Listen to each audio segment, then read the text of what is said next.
Hello viewers, welcome to our channel Bhuvan stories. இன்னைக்கான வீடியோவில் என்ன பார்க்க போகிறோம் பார்த்தீங்கன்னா, that time Reincarnated as a slime season 1 episode 6 தான் இன்னைக்கான வீடியோவில் பார்க்க போகிறோம். இந்த அனிமேவோட ஸ்டோரி உங்களுக்கு பிடிச்சிருக்கு அப்படின்னா மறக்காம இந்த வீடியோக்கு லைக் பண்ணிக்கோங்க. வாங்க இன்னைக்கான வீடியோக்குள்ளே போகலாம். இந்த எபிசோட ஓப்பனிங்கில் நமக்கு அந்த கிங்டம் ஆஃப் ப்ளூமெண்ட்டை தான் காட்டுறாங்க. அங்கே அந்த கில்டு லீடரும் நம்ம ஹீரோ கேவை விட்டு வெளியே வரும்போது பார்த்தா 3 அட்வைசரும் தான் பேசிகிட்டு இருக்காங்க. அவங்க அந்த வால்டோரா கேவில் டிராகன் இருக்குதா இல்லையா அப்படிங்க செக் பண்ணுறதுக்காக உள்ளே போயிருக்காங்க போல். பட் அவங்க அங்கே இருக்க நிறைய மான்ஸ்டர்ஸ் கூட சண்டை போட்டிருக்காங்க போல். அவங்க பார்க்குறதுக்கு ரொம்பவுமே டயர்டாக இருக்காங்க. ஆனால் அவங்க எங்கே தேடியுமே அந்த டிராகனுங்கான அடையாளமே கிடைக்கல. இதை பற்றி அந்த கில்டு லீடர்கிட்ட சொல்லும்போது அந்த ஹீரோ அந்த டிராகனை எவ்வளோ பவர்ஃபுல்லான சீல் பண்ணி வச்சார் தெரியுமா? அதை விட்டு அந்த டிராகனால் வெளியே வரவே முடியாது. சரி, போனது போகட்டும், நீங்கள் மறுபடியும் போய் அந்த கேவில் செக் பண்ணி பாருங்கள் அப்படின்னு சொல்கிறாரு. இதை கேட்டதுமே அவங்க 3 பேருமே ரொம்பவுமே டென்ஷன் ஆகுறாங்க. நாங்கள் 3 பேர் மட்டுமே அந்த கேவுக்குள்ளே தனியாக போகிறது ஏங்க அங்கே சூசைட் பண்ணுறதுக்கு சமம் அப்படின்னு சொல்லி அவங்க 3 பேருமே டென்ஷன் ஆகுறாங்க. ஆனால் அந்த கில்டு லீடர் என்னன்னா, இது என்னோட ஆர்டர் அப்படின்னு சொல்லிடுற அவங்க 3 பேரும் மனசே இல்லாமல் அந்த கில்டை விட்டு வெளியே வராங்க. அப்போ அந்த இடத்துக்கு ஒரு பொண்ணு வர, அவன் மூஞ்சியில் மாஸ்க் போட்டிருக்கா. அவள் வந்து அந்த அட்வென்ச்சர்ஸ் கிட்ட நீங்கள் ஃபாரஸ்ட் ஆஃப் ஜோரோக்குள்ளே தான் போகிறீங்க அப்படின்னா நானும் உங்கள் டீமில் ஜாயின் பண்ணிக்கோ அப்படின்னு கேட்குறா.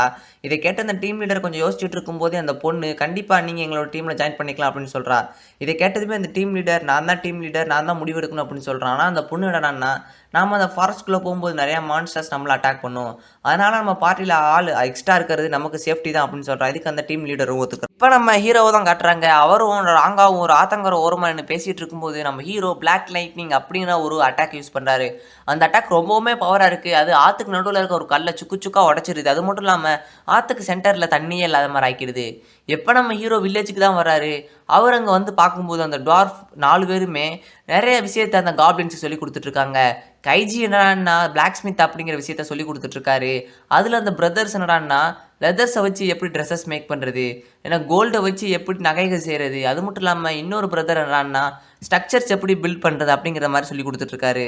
இப்போ நம்ம காப்டா அங்கே இருக்கிற ஒரு சில காப்ளின்ஸ் முன்னாடி என்னை நல்லா பாருங்க அப்படின்னு சொல்லிட்டு அவரோட ஷேடோவில் இருந்து அவரோட பார்ட்னர் உல்ஃபை வெளியே கொண்டு வராரு.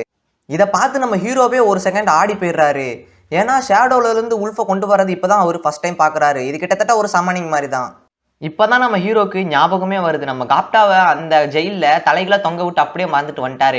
நம்ம காப்டா அதனால தான் தன்னோட ஷேடோவிலேருந்து உல்ஃபை சமன் பண்ணுற டெக்னிக்கை கற்றுக்கிட்டு அங்கேருந்து தப்பிச்சு வந்திருக்காருன்னு. இப்போ நம்ம ஹீரோ ஸ்ட்ரைட்டாக வில்லேஜுக்குள்ளே தான் வராங்க. வந்து பார்த்தா முன்னே இருந்ததோட நிறைய காப்ளின்ஸ் இருக்காங்க. இதை பற்றி ரீகர்ட்ட கேட்கும்போது அவன் தான் பக்கத்தில் இருக்கிற வில்லேஜில் இருக்கிற எல்லா காப்ளின்ஸையும் நான் கூப்பிட்டுக்கிட்டேன், அவங்களுக்கு நம்மளோட ப்ரொடெக்ஷன் தேவை அப்படின்னு சொல்கிறாரு. நம்ம ஹீரோ அந்த கிரேட் சேஜ் கம்ப்யூட்டர் வாய்ஸ் கிட்ட மொத்தமாக எத்தனை காப்ளின்ஸ் புதுசாக வந்திருக்காங்க அப்படின்னு கேட்டால் அரௌண்ட் 500 காப்ளின்ஸ் வந்திருக்காங்க அப்படின்னு சொல்கிறார். நம்ம ஹீரோ அதை கேட்டு ஒரு நிமிஷம் ஆடி போயிடுறாரு. ஹீரோ ஒரு நிமிஷம் யோசிச்சு பார்க்குறாரு, இவங்க நம்ம வெளியே போங்க அப்படின்னு சொல்லியாச்சுன்னா வெளியே இருக்கிற மான்ஸ்டர்ஸ் அவங்க எல்லாத்தையும் கொண்டுரும் அப்படின்னு.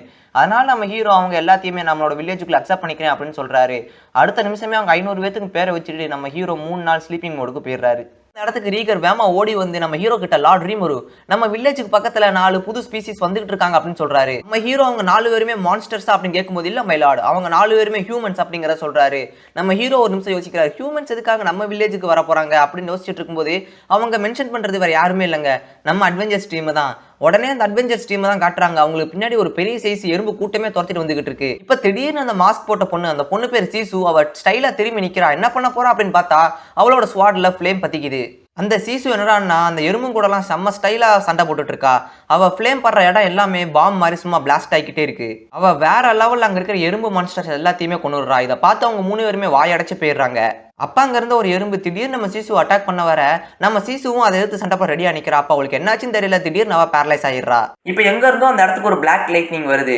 அந்த பிளாக் லைட்னிங் அந்த எறும்பு மேல பட்ட உடனே அந்த எறும்பு சாம்பலா ஆயிடுது. அந்த அட்வென்ச்சர்ஸ் எல்லாமே யார் இவ்வளவு பெரிய அட்டாக் பண்ணுது அப்படின்னு பாத்துட்டு இருக்கு. நம்ம ஹீரோ அங்க வராரு. என்னது ஒரு ஸ்லைமா அந்த அட்டாக் பண்ணிச்சு அப்படின்னு கேட்கும்போது ஆமா நான் தான் பண்ணேன், அதுல எதுவும் உங்களுக்கு பிரச்சனை அப்படின்னு நம்ம ஹீரோ கேட்கிறாரு. அந்த அட்வென்ச்சர்ஸ் எல்லாருமே சொல்ல போனா நீங்க எங்க உயிரை காப்பாத்திருக்கீங்க, இதுல எங்களுக்கு என்ன பிரச்சனை அப்படின்னு கேட்கறாங்க. இப்பதான் நமக்கு ஃபர்ஸ்ட் டைம் சீசுவோட முகத்தையே காட்டுறாங்க. அந்த பொண்ணு வேற யாரும் இல்லைங்க, நம்ம ஹீரோ ஃபார்ச்சூன் பார்க்கும்போது அந்த பால்ல வந்து அந்த பொண்ணு தான். நம்ம ஹீரோ கிட்ட நம்ம சீசு என்னை காப்பாத்துறதுக்கு ரொம்பவே தேங்க்ஸ் அப்படின்னு சொல்றா. நம்ம ஹீரோ இப்போ அந்த அட்வென்ச்சர்ஸ் டீம் அவரோட வில்லேஜ் கூட்டு போய் நல்லா சாப்பாடு போடுறாரு.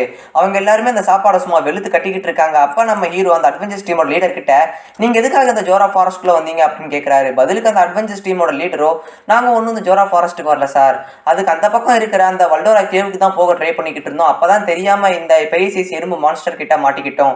இந்த சீசு தான் அங்க சண்டை போட்டுட்டு இருந்தா, பட் அவளாலையுமே ஒரு கட்டத்துக்கு மேல சண்டை போட முடியல, அப்ப நீங்க தான் எங்க உயிரை காப்பாத்துனீங்க, பதிலுக்கு நாங்க உங்களுக்கு கடமைப்பட்டிருக்கோம் அப்படின்னு சொல்றாரு. நம்ம ஹீரோ ரீகர் கிட்ட, ரீகர் இவங்க எல்லாருமே பத்திரமா பார்த்துக்கோ, இவங்க எல்லாருமே நம்ம வில்லேஜோட கெஸ்ட்டு, அது மட்டும் இல்லாமல் இவங்களுக்கு நிறைய சாப்பாடு கூட அப்படின்னு சொல்கிறாரு.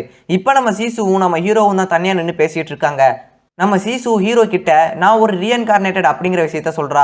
நம்ம ஹீரோவும் பதிலுக்கு நானும் ஒரு ரீஇன்கார்னேட்டட் தான் அப்படின்னு சொல்றாரு. என்னைய ஒரு டீமன் லார்ட் தான் ரீஇன்கார்னேட்டட் பண்ணாரு, உங்களை யாரு ரீஇன்கார்னேட்டட் பண்ணா அப்படின்னு நம்ம சீசு கேட்கிறா. பதிலுக்கு நம்ம ஹீரோவோ என்னை யாருமே ரீஇன்கார்னேட்டட் பண்ணல, நான் அங்க இறந்து போய் தான் இங்க ரீஇன்கார்னேட்டட் ஆனேன் அப்படிங்கிற விஷயத்த சொல்றாரு. நம்ம ஹீரோ இப்ப சீசு கிட்ட உடனே நான் ஃபார்ச்சூன் பார்க்கும்போது அந்த பால்ல நான் பார்த்தேன் அப்படிங்கிற விஷயத்தை எல்லாத்தையுமே நம்ம சீசு கிட்ட சொல்றாரு. சீசு இது எல்லாத்தையுமே கேட்டுட்டு, லார்ட் ரீமரு நீங்க நினைக்கிற மாதிரிலாம் நான் இல்லை, நான் இந்த உலகத்துக்கு ரீஇன்கார்னேட்டட் ஆகி ரொம்ப வருஷம் ஆயிடுச்சு, கிட்டத்தட்ட எனக்கு எவ்வளோ வயசு அப்படிங்கிறதே நான் மறந்துட்டேன், நான் சின்ன பிள்ளையில இருக்கும்போதே இங்கே ரீஇன்கார்னேட்டட் ஆகிட்டேன் அப்படிங்கிற விஷயத்த சொல்கிறா.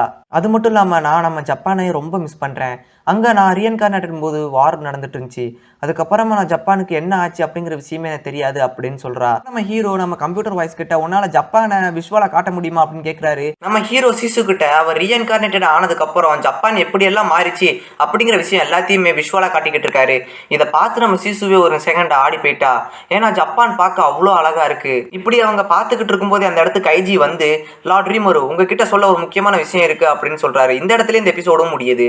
இந்த எபிசோடு உங்களுக்கு பிடிச்சிருக்குன்னு நினைக்கிறேன். இந்த எபிசோட்ல தான் நமக்கு நம்ம ஹீரோயினை ஃபர்ஸ்ட் டைமா இன்ட்ரோ பண்றாங்க. அது மட்டும் இல்லாமல் நம்ம ஹீரோயின் பார்க்கறதுக்கு அந்த வல்டரோ டிராகனை கேவில் அடைச்சி வச்ச அதே ஹீரோ மாதிரி இருக்கா, அதே சேம் பவர் ஃப்ளேமோட. இதை பற்றின விஷயங்கள் எல்லாத்தையுமே அடுத்தடுத்த எபிசோடில் பார்க்கலாம். மறக்காமல் நம்ம சேனலுக்கு சப்ஸ்கிரைப் பண்ணிக்கோங்க, இந்த வீடியோக்கு லைக் பண்ணிக்கோங்க, உங்களோட கருத்துக்கள் எல்லாத்தையுமே கீழே இருக்க கமெண்ட் செக்ஷனில் கமெண்ட் பண்ணுங்கள். தேங்க்ஸ் ஃபார் வாட்சிங், லவ் யூ கைஸ்.